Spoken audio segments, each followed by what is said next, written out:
Hello नमस्कार दोस्तों, स्वागत है आप सभी का आपके अपने परिवार स्टडी शाला 2.0 में। उम्मीद करते हैं कि आप सभी एकदम स्वस्थ होंगे, मस्त होंगे और अच्छे से अपनी तैयारी कर रहे होंगे। देखिए, आज जो है आज की क्लास में आज आपकी पहली क्लास यहाँ से शुरू होने वाली है। यहाँ पर हम लोग सिलेबस डिस्कस करेंगे। तो ये जो है आपका यूपी टेट होने वाला है जनवरी 2026 में। उसका जो पूरा आपका सीडीपी का सिलेबस है आज की क्लास में वो कवर करेंगे। इसलिए आज आप लोग पेन और पेपर ले करके बैठिए, ठीक है, ताकि आप इन चीजों को खुद से नोट करिए। मैं पीडीएफ हालांकि प्रोवाइड कराऊंगा इसका, लेकिन आप लोग पेन पेपर लेकर के बैठिए। उसको जब नोट करेंगे ना तो आपको टिक लगाने में आसानी होगी। तो यहाँ पर मैं आपको टॉपिक वाइज सिलेबस देने वाला हूँ, ठीक है। देखिए, एक एक टॉपिक करके मैं आपको सिलेबस दूंगा। टोटल 8 टॉपिक हैं जो आपको यहाँ पर पढ़ने हैं। टोटल 8 टॉपिक हैं। कितने टॉपिक हैं भाई? 8 टॉपिक हैं जो आपको यूपीटीईटी में पढ़ने हैं। हर टॉपिक के अंदर सब टॉपिक हैं जिनको मैंने यहाँ पर बांट रखा है एक एक करके। आप उन सारे टॉपिक्स को तैयार करेंगे, ठीक है। मैं यहाँ पर एक एक टॉपिक जैसे क्लियर होता जाएगा आप जो है उस पर निशान लगाइए, उसका शॉर्ट नोट बनाइए। मैं पीडीएफ भी आपको प्रोवाइड कराता रहूंगा, ठीक है। देखिए, सबसे पहली चीज तो ये है, पीडीएफ आपको कहाँ मिलेगा? तो टेलीग्राम चैनल है स्टडी शाला 2.0 ऑफिशियल, ठीक है। आप जितने पुराने साथी हैं वो जानते होंगे, ठीक है भाई। स्टडी शाला 2.0 ऑफिशियल, यहाँ पर मैं पहले बता दे रहा हूँ आपको पीडीएफ मिलेगा। हालांकि आपको पहले नोट करते चलना है क्लास के साथ में, ठीक है। चलिए हम लोग क्लास को शुरू करते हैं। सबसे पहले तो ये देखते हैं कि कितने टॉपिक हैं। टोटल 8 टॉपिक मैंने बताया आपको। पहला टॉपिक आपका कौन सा है जहां से प्रश्न पूछे जाते हैं? कम पूछे जाते हैं लेकिन पूछे जाते हैं। पहला टॉपिक आपका है शिक्षा एवं मनोविज्ञान। क्या है भाई? शिक्षा एवं मनोविज्ञान। इसमें हम लोग क्या पढ़ेंगे? शिक्षा और मनोविज्ञान का अर्थ पढ़ेंगे। मनोविज्ञान का विकास कैसे कैसे हुआ है ये पढ़ेंगे। जैसे किसने मनोविज्ञान को जो है आत्मा का विज्ञान कहा, किसने मन का विज्ञान कहा, किसने व्यवहार का विज्ञान कहा, ये सारी चीजें हम इसके अंतर्गत पढ़ेंगे। मनोविज्ञान का अर्थ देखेंगे, शिक्षा का अर्थ देखेंगे। यहां से प्रश्न आपको मिल जाते हैं। जैसे एक प्रश्न यहां से पूछा गया था कि प्रथम मनोविज्ञान शाला, क्या पूछा गया था भाई? प्रथम मनोविज्ञान शाला, ठीक है। प्रथम मनोविज्ञान शाला कहाँ स्थापित की गई थी और किसने की थी? ये आपको कमेंट बॉक्स में जाकर के लिख देना है भाई। ये आपको कमेंट बॉक्स में इसका उत्तर जाकर के लिखना है, ठीक है। ये ग्रीन वाला क्लियर है? ओके, चलिए। नेक्स्ट जो हमारा दूसरा टॉपिक होने वाला है, दूसरा टॉपिक आपका है बाल विकास एवं जो वृद्धि एवं विकास है। बच्चे का विकास किन किन चरणों में होता है, कैसे कैसे होता है, उसमें वृद्धि उसकी कैसे होती है और विकास कैसे होता है, इन सब के बारे में आप देखेंगे दूसरे टॉपिक में आपके, ठीक है। इसमें क्या पढ़ना है आपको? वृद्धि और विकास पढ़ना है। बाल विकास की अवस्थाएं मोस्ट इंपॉर्टेंट, आप इसे नोट करिएगा, मोस्ट इंपॉर्टेंट। जितना मैं आपको यहां पर दे रहा हूं इतना ही आपको पढ़ना है, ठीक है। बाल विकास, वृद्धि एवं विकास पढ़ना है। विकास के कुछ सिद्धांत हैं जो यहां पर मैंने टॉपिक शायद छूट गया है। कुछ सिद्धांत हैं, उन सिद्धांतों को भी हम लोग पढ़ेंगे। बाल विकास की अवस्थाएं, शैशवावस्था, बाल्यावस्था, किशोरावस्था, ये आपको इंपॉर्टेंट एकदम रट जाना चाहिए भाई, ठीक है। एकदम से रट जाना चाहिए। बाल विकास को प्रभावित करने वाले कारक मोस्ट इंपॉर्टेंट वंशानुक्रम और वातावरण। इसमें जो है कौन कौन सी चीजें हैं ये क्लास में हम लोग डिस्कस करेंगे। आप नोट करते चलें। जब आप टॉपिक क्लियर कर लें तो उस पर एक निशान लगा लीजिए, टिक लगा लीजिए, ठीक है, कि अब ये टॉपिक क्लियर हो गया है तो अब इसको आगे केवल रिवीजन करना है, ठीक है। तो ये आपने नोट कर लिया। इसके बाद आपका आता है इसमें बाल विकास के क्षेत्र, ठीक है, कि बालक का विकास किन किन क्षेत्रों में होता है। शारीरिक विकास, मानसिक विकास, संवेगात्मक विकास, ठीक है। अब जब संवेगात्मक विकास की बात आती है तो संवेगात्मक विकास के अंतर्गत आपको कुछ चीजें पढ़नी होती हैं और ये बहुत इंपॉर्टेंट है। जैसे यहां पर मूल प्रवृत्ति और संवेग, ठीक है। मोस्ट इंपॉर्टेंट मूल प्रवृत्ति आपसे पूछ ही लेता है, ठीक है। तो ये आपको याद कर लेना है भाई। इसके बाद हम पढ़ेंगे संवेगात्मक बुद्धि और संवेगात्मक विकास, ये बहुत इंपॉर्टेंट है, इसको देखेंगे आप। भाषा विकास का सिद्धांत जो नॉम चॉम्स्की का है उसे हम पढ़ेंगे, जिसमें एलएडी का सिद्धांत हम लोग पढ़ते हैं, ठीक है। टॉपिक आपने नोट किया, आगे चलते हैं। नैतिक विकास का सिद्धांत हम लोगों को पढ़ना है। किसका किसका है? कोहल वर्ग का भी है और पियाजे का नैतिक विकास का सिद्धांत है, ये हमें पढ़ना है। संज्ञानात्मक विकास पढ़ेंगे तो इसमें संज्ञानात्मक विकास का सिद्धांत किसने किसने दिया? पियाजे, वाइगॉत्स्की, ब्रूनर, इन सब ने जो है दिया है अपने जो है संज्ञानात्मक विकास का सिद्धांत दिया है, ठीक है। ओके भाई, चलिए। सामाजिक विकास, यहां पर देखिए सामाजिकरण, ये आपके जो है ये इसमें से मैक्सिमम टॉपिक आपके सीटेट में भी आते हैं, तो ये भी आपको यहां पर क्लियर करना है। इतने टॉपिक आपके हो गए भाई। एक एक टॉपिक आप देखते जाइए। जैसे नैतिक विकास आपने देखा, इसमें क्या क्या पढ़ना है, कोलबर्ग एवं पियाजे का नैतिक विकास का सिद्धांत अलग अलग पढ़ना है दोनों। संज्ञानात्मक विकास आपने देखा, तो सबसे पहले हम देख लेंगे कि इसके सिद्धांत कौन कौन से हैं और जीन पियाजे ने क्या सिद्धांत दिया, वाइगॉत्स्की और ब्रूनर ने क्या क्या दिया।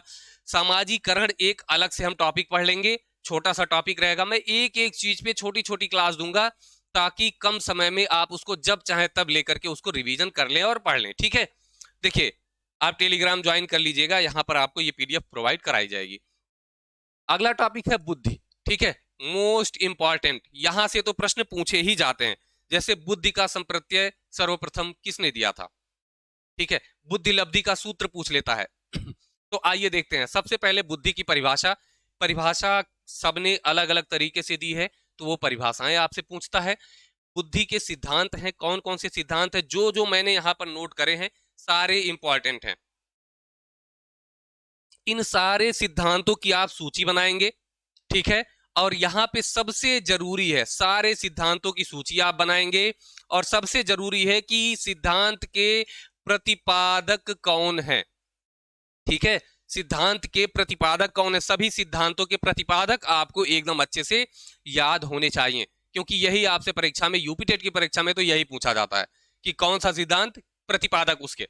आगे बात करें, बुद्धि को प्रभावित करने वाले कारक कौन कौन से हैं, पर्यावरण एवं आनुवंशिकता, ये दो कारक हैं जो बुद्धि को प्रभावित करते हैं। देखिए, यूपी टेट में आपके पेडागोजिकल क्वेश्चंस नहीं पूछे जाते हैं, फैक्ट बेस पे लगभग 90% से 95% प्रश्न होते हैं, इक्का दुक्का आ जाते हैं पेडागोजी के, नहीं तो आपसे फैक्ट बेस पूछते हैं। तो आपको टॉपिक एकदम क्लियर करते हुए चलना है।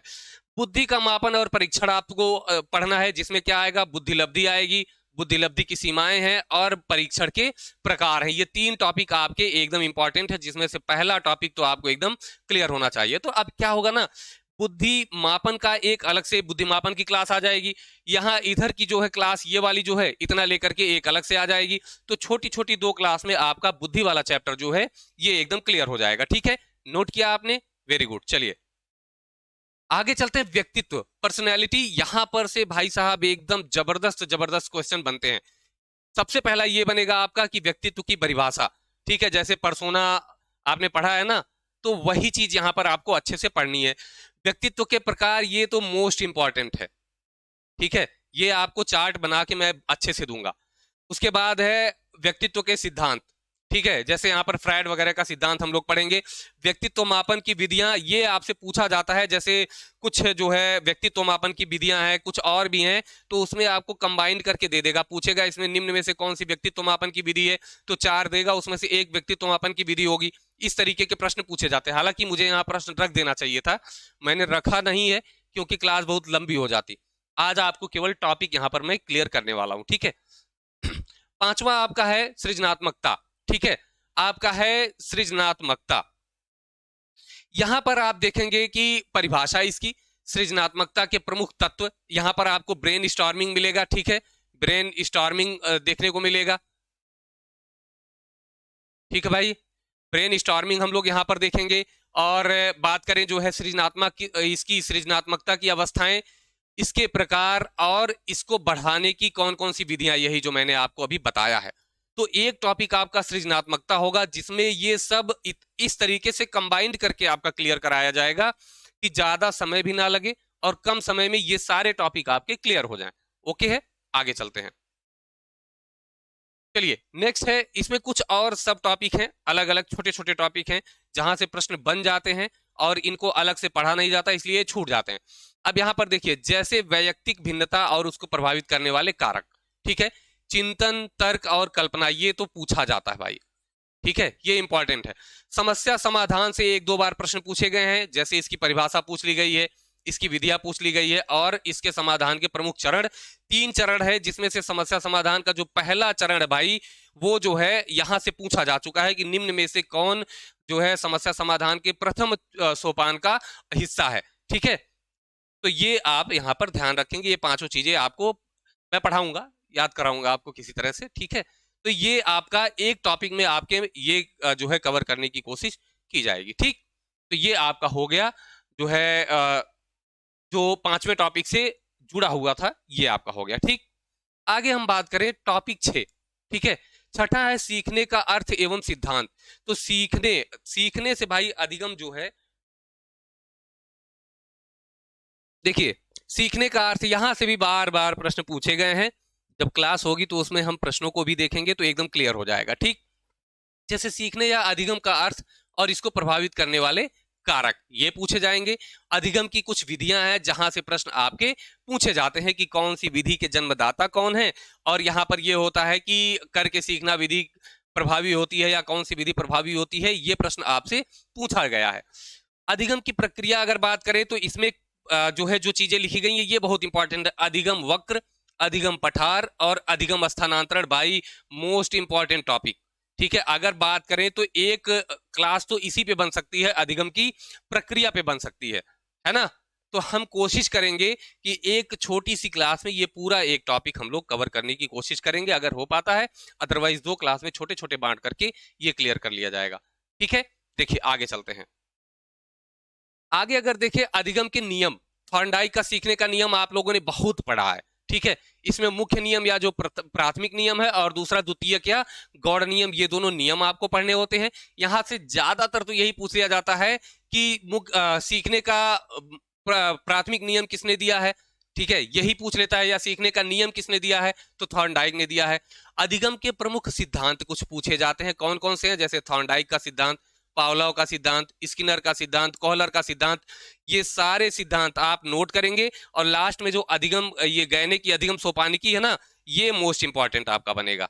ठीक है भाई, अधिगम सोपानिकी जो है इंपॉर्टेंट चैप्टर आपका बनेगा। वैसे तो सारे इंपॉर्टेंट है, लेकिन इसमें जो ज्यादातर चीजें होती हैं कि पूछा जाता है थॉर्नडाइक का कौन सा है, ठीक है, पावलोव का कौन सा सिद्धांत है, इसके नाम कई सारे हैं, तो वही नाम में कंफ्यूज करता है घुमा घुमा के। ठीक है, तो ये नाम, इनको जब हम पढ़ेंगे ना तो छोटी छोटी क्लास में 5-10 मिनट की क्लास में एक एक करके हम क्लियर करना शुरू कर देंगे। ओके है, चलिए आप लोगों से मैं लिस्ट बनाने के लिए इसलिए कह रहा हूं क्योंकि हो सकता है कि क्लास कहीं बीच में से शुरू हो जाए। तो बीच में शुरू होगी तो आपको ये तो पता चलना चाहिए ना कि टॉपिक आपका क्लियर हो रहा है कि नहीं हो रहा है। तो जो टॉपिक आपका क्लियर हो रहा है, जैसे मैंने पढ़ा दिया थॉर्नडाइक का सिद्धांत, तो आप यहाँ टिक लगा लीजिए। मैंने पढ़ा दिया पावलोव का सिद्धांत, तो यहाँ आप टिक लगा लीजिए। छोटे में पूरा का पूरा आपको क्लियर कराया जाएगा। ठीक है, 5-10 मिनट की क्लास में तो ये बड़े आराम से क्लियर हो जाएंगे। चलिए नेक्स्ट अगर हम बात करें, 7वां टॉपिक है शिक्षण एवं शिक्षण की विधाएं। ठीक है, शिक्षण एवं शिक्षण की विधाएं, मैंने बताया था अगर आपने बीटीसी की किताबें कंप्लीट की हैं तो ये सारी चीजें आपको एकदम क्लियर हो जाएंगी।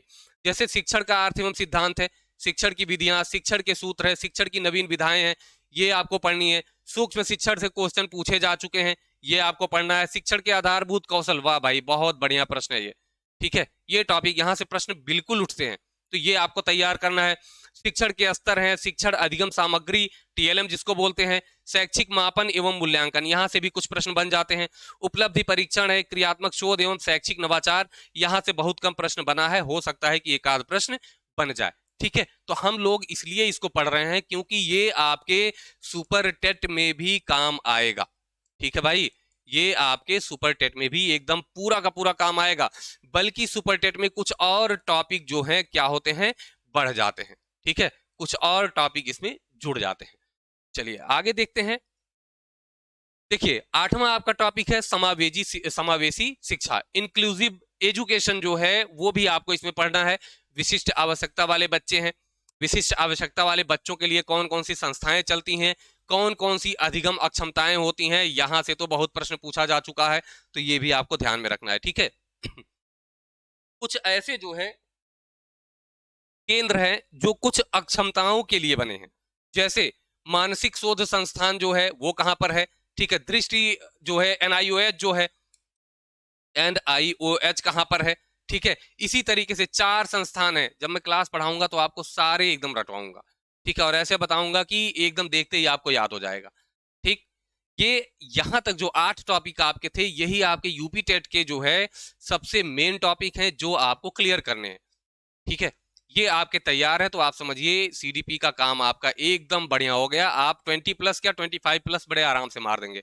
मैं 30 नहीं दिला पाऊंगा। ठीक है, क्योंकि मेरे केवल दिलाने से 30 नहीं मिलेगा जब तक आप मेहनत नहीं करेंगे। मैं पढ़ा तो दूंगा, 30 प्रश्न संभवतः इसमें से फंस जाएंगे जितना मैं पढ़ा रहा हूं। ठीक है, अब कितना आप याद कर पाते हैं, कितना आप ध्यान में रख पाते हैं, और कितना आप जो है परीक्षा हॉल में जाकर के वहां सही कर पाते हैं, ये आपके ऊपर है। ठीक है, तो यहां पर आप 25 प्लस बड़े आराम से अगर इस तरीके से तैयारी करते हैं तो 25 प्लस आराम से हो जाएगा।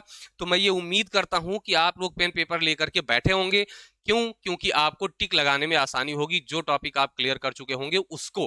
हालांकि मैं पीडीएफ दे दूंगा, जो आप नहीं नोट कर पाए होंगे वो पीडीएफ से देख करके नोट कर लेंगे।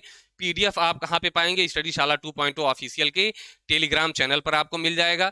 ठीक है, इसका लिंक आपको डिस्क्रिप्शन में दिया जाएगा, वहां से आप जाकर के देख लीजिएगा। कोशिश करेंगे कि कमेंट बॉक्स में भी ये पड़ जाए। एक और आप काम कर सकते हैं, व्हाट्सएप जो है, व्हाट्सएप जो फैमिली हम लोगों की है, ठीक है, यहां भी आप जाकर के ज्वाइन कर सकते हैं। व्हाट्सएप पे भी एक ग्रुप बना हुआ है जहां पर कुछ सूचनाएं जो होती हैं वो वहां पर दे दी जाती हैं, तो आप वहां से भी जाकर के देख सकते हैं। पीडीएफ ग्रुप में उसमें नहीं पढ़ पाता है, इसलिए आपको टेलीग्राम पे पीडीएफ के लिए जाना पड़ेगा। ठीक है, तो उम्मीद करते हैं कि आपका ये टॉपिक एकदम क्लियर हो गया होगा। आगे जब हम लोग क्लास करेंगे तो एक प्लानिंग वे के साथ हम लोग आगे बढ़ पाएंगे। ठीक है, तो चलिए, आज की क्लास कैसी लगी कमेंट बॉक्स में जरूर बताइएगा। फिर मिलेंगे नेक्स्ट क्लास में, तब तक के लिए नमस्कार, धन्यवाद, जय हिंद।